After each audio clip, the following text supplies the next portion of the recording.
সামনে ইলেকশন আসতেছে, ইলেকশন তাহলে কেমন ইলেকশন হবে? ইলেকশন এটা হলো লাউ কদুর ইলেকশন। লাউ হলো বিএনপি, কদু হলো জামাত। তারা 4 দলীয় জোটে লাউ কদু একসাথেই ছিল, জোলে অম্বল ছিল। লাউ তরকারি খারাপ না, কিন্তু আপনারা যে লাউ কদু ইলেকশন করতে যাচ্ছেন, সেই লাউ কদু ইলেকশনের আগে অনেকগুলো প্রসেস আপনাদের লাগবে। এই জন্য হলো আমরা বাংলাদেশে কোনো এই লাউ বিএনপি আর কদু এই জামাত এই দুইটা কোন ইলেকশন দেখতে চাচ্ছি না। এটা হলো নিজেদের মধ্যে একটা আন্ডারস্ট্যান্ডিং করে একই জোটে ছিল, এখন এসে একটু ভং ধরেছে যে আমরা বিরোধী, তোমরা সরকারে। এই ধরনের জিনিসগুলো বাংলাদেশের সামনে আরো বেশি স্পষ্টত হবে। আর একটি দল তো তাদের হলো এক পা দিয়ে রেখেছে ইন্ডিয়ার মধ্যে, আরেকটি দল দিয়ে রেখেছে এক পা পাকিস্তানের মধ্যে।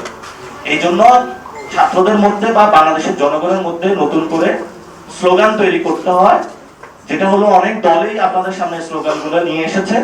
আমরা দিল্লিও চাই না, আমরা পিন্ডিও চাই না, আমরা আসলে ঢাকাকে চাই। আর নতুন শক্তি যারাই আসতে চায় বাংলাদেশে তাদের জায়গা হবে না, কারণ বাংলাদেশের যে তরুণ প্রজন্ম 18 কোটি জনতা রয়েছে, আমরা 47-এ লড়াই করে ফেলছি, 71-এও লড়াই করছি, 24-এও করছি, 90-তেও করছি। তো তার কয়টা লড়াই করব? আপনারা কি আমাদের রক্ত চান শুধু? এই জন্য হলো আপনাদের সামনে এখনো সুযোগ আছে। এই যে অপরচুনিটিটা এসেছে, রক্তপাত বন্ধ করুন, কারণ আগামীতে রক্তপাত হলে আপনার সন্তানেরও রক্ত ঝরবে, আপনার যে বাচ্চা রয়েছে তারও রক্ত ঝরবে। সে যদি বাংলাদেশে থাকে, অনেক রাজনীতিবিদ তো তাদের বাচ্চাদেরকে বাইরে পাঠিয়ে দিয়েছে, যারা সেলিব্রিটি রয়েছে তাদের বাচ্চাদেরকে বাইরে পাঠিয়ে দেয়। এই জন্য হলো আমরা বাংলাদেশে কোনো এই লাউ বিএনপি আর কদু এই জামাত এই দুইটা কোন ইলেকশন দেখতে চাচ্ছি না।